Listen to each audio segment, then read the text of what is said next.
Hey everyone, I hope you're doing well and staying safe during this time. If you're new here, welcome to the channel. Like I said, thank you so much for checking me out. If you haven't done so, please make sure to hit that subscribe button just right below the video. Cool, thank you so much. I really do appreciate it. And if you're returning, welcome back. Thanks again for your support. I truly do appreciate having you here. So guys, I want to start this video off by showing you my personal favorite highlights, what I love that Judge Netburn said in this most recent ruling. Then we're going to move into what the lawyers had to say, break down how they analyze this ruling, and finish it off with both party strategies going forward. This, no doubt, was a huge win for Ripple and their biggest one yet, but there is no doubt the SEC is going to try to fight it tooth and nail. I'm going to show you what I think they will try to pull going forward. You guys are not going to want to miss that. Let's start this thing off though, and I want to show you guys the first thing that really stood out to me when I saw this ruling, and Judge Netburn completely attacked the SEC for even filing this reconsideration of her other ruling. I said, oh my god, this was a beatdown by Judge Netburn. She says, nor are motions for reconsideration a vehicle for relitigating old issues, presenting the case under new theories, or otherwise taking a second bite of the apple. Wow. I could not believe how strongly this was worded when I first read it. Not only is Judge Netburn attacking the SEC for trying to question her earlier ruling, but she then goes on to say that it seems like the SEC is simply speculating on the future direction they are trying to take this case. When I first read this, I knew that Judge Netburn was calling out the SEC for making it up as it goes and being woefully unprepared to litigate this case. Now, Judge Netburn later builds upon this by saying that the SEC cannot change its argument simply because it disagrees with the court's conclusion. This is a huge statement by Judge Netburn and calls out something we have been calling out the SEC for a very long time. The SEC is acting completely transactional in this case.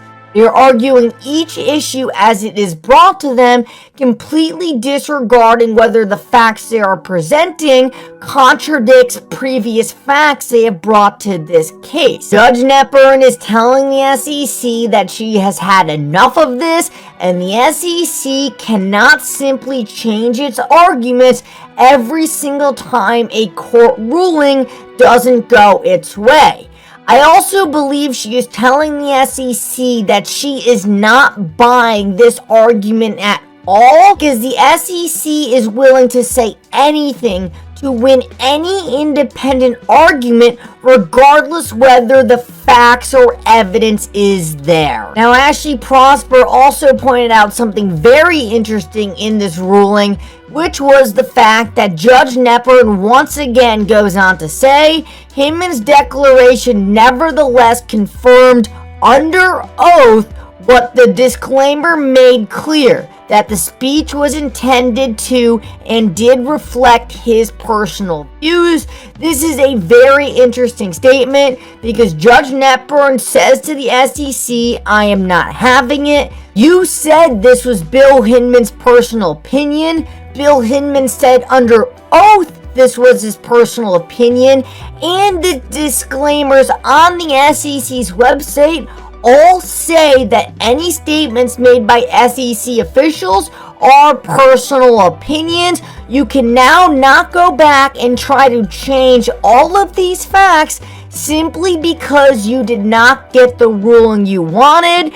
The SEC presented the facts to the court. They didn't like the outcome, and Judge Netburn is calling them out on it and bringing up the evidence straight to their face. This is no doubt a smack to the SEC, and Judge Netburn went out of her way to point out the SEC's failure to properly litigate this case. Now, John Deaton put out an excellent tweet thread regarding this. He covered some information we've already covered in this video. I'm going to show you guys the part he hits on that we haven't talked about, but most importantly, John Deaton loved this ruling. If John Deaton loved this ruling, I think we should too. He said a few observations. I was wrong before when I said there was only 52 drafts of the Hinman speech. The judge writes as evidenced by 68 drafts.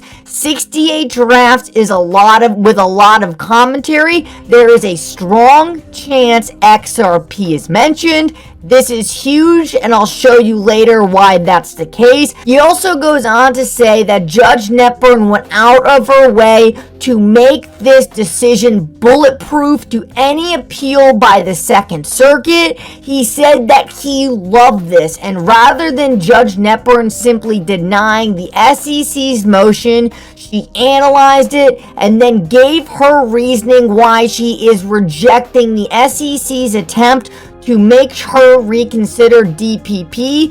He said this is huge because it essentially makes it unappealable to any circuit, including Judge Torres or a higher level court. He says this was a brilliant move by Judge Netburn.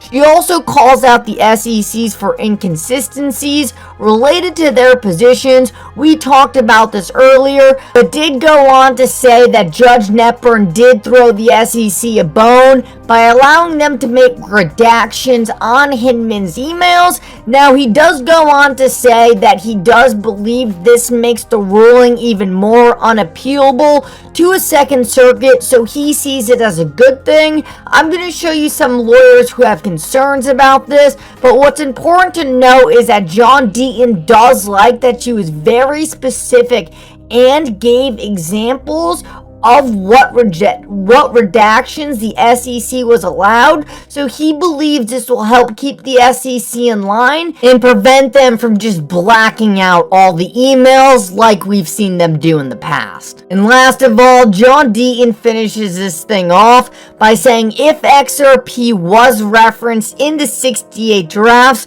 or in the commentary, Ripple gets the win and XRP wins. This is huge, and I'm going to show you guys later in this video exactly when John Deaton believes this thing will end, how it will end, and what he expects going forward. That's what I believe is the most important part we need to be watching now. Now, I do want to quickly point out that John Deaton did not seem very worried about the SEC's redactions because he believed Judge Netburn was very specific in what the SEC was allowed to redact. On the other hand, though, I did see Jeremy Hogan and Attorney Bill point out that they were concerned that the SEC would try to go above and beyond with their redactions to try to cover up any potential smoking gun contained in these emails. Now, there is a positive, though, that Bill does point out. He says that if the SEC does seek any redactions, then the judge will likely go over them in camera review. This means that even if Ripple doesn't get to see the smoking gun, the judge will, and this would likely make the SEC extremely hesitant to go to summary judgment, because if the judge has seen the smoking gun, then the SEC is going to understand that they will surely lose in summary judgment, and we have talked about how catastrophic this could be for them losing power over the rest of the crypto industry. Therefore, I believe that even if the documents are heavily redacted, it does still set us up very good for a potential settlement in the near future. Now, the only other major concern I have seen out there would be if the SEC did try to appeal this to Judge Torres and then further appeal it to the second court. Now, I've seen conflicting opinions on this so far, but I believe the consensus is that these would be very unsuccessful appeals, and the only reason the SEC would do it would be to further delay this case.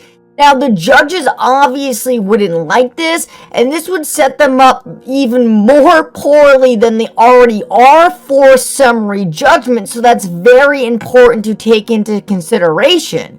Now, on the other hand, they might do this simply to delay some more and try to bring Ripple to the table to settle this case, but Ashley Prosper points out that either way, this doesn't change the summary judgment schedule, and that is very important because time is now ticking for the SEC, and they are in very rough shape if this thing ends up in the court's hands at summary judgment. So you're probably thinking now, Mickle, what comes next? What are we looking for now? Well, there's a whole bunch of different predictions out there I've seen, but I think we need to go with the XRP Heroes prediction. That would be John Deaton's. He has done more for the XRP holder than anyone, and we all owe him such a huge thank you. John Deaton told Eleanor Terriot, he tells that the SEC Gov is very unlikely to turn over the documents ordered by Judge Netburn and believes a settlement should take place within 90 days of Judge Torres affirming Netburn's decision. The SEC now has 14 days to file any objection decisions to Judge Torres. So in the next 14 days, we will likely find out whether the SEC will go for one last delay. And if they don't, well then it looks like the settlement talks have started. And what did Brad Garlinghouse tell us? He told us that there is no settlement without certain clarity for XRP in the US market. I'm your guy. I will keep you posted. I'm your advocate. I'll be back on a daily basis, usually multiple times per day, with these videos to keep you updated with everything going on. So I hope you enjoyed the video. If you haven't done so, make sure to hit that subscribe button. Feel free to share any of my videos with your friends, family, social media, or anybody who may care to listen. Thanks so much for your continued support. I'm always here for you. I want to help you through this time. So thank you so much for continuing to choose me. Enjoy your day, stay safe, and I'll catch you again probably in a couple hours. Thanks, everybody. See you later.